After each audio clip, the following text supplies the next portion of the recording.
Shalom everyone, again this is Ate Ai, and for today's vlog I will share you the conjugation of infinitive to fry. In Hebrew, litagen. Again, we will learn how to say in the present tense, past tense, and future tense according to the gender. Okay guys, bonat kill.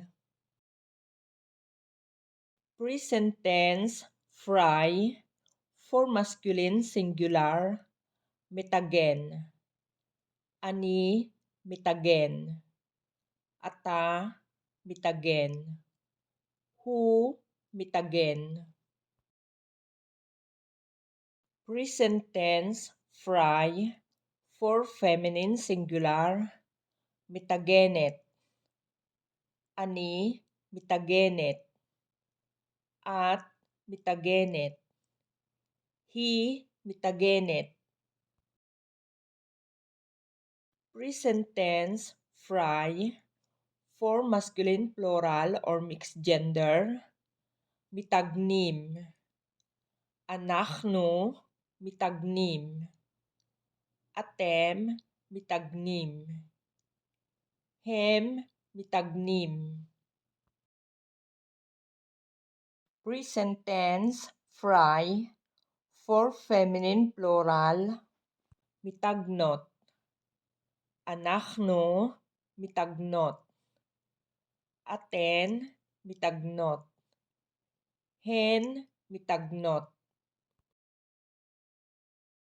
For past tense, fried. Tiganti. Tiganta. Tigant. Tigen. Tigna. Tiganno. Tigantem. Tiganten. Tigno. Tigno. Okay guys, for future tense, will fry. Ani, atagen. Ata, tetagen. At, tetagni. Hu, yetagen. Hi, tetagen. Anachnu, netagen. Atem, tetagnu. Aten, tetagena. Hem, yetagnu. Hen, tetagena. Okay guys, now I will give you the imperative. Imperative, fry, for masculine singular, tagen.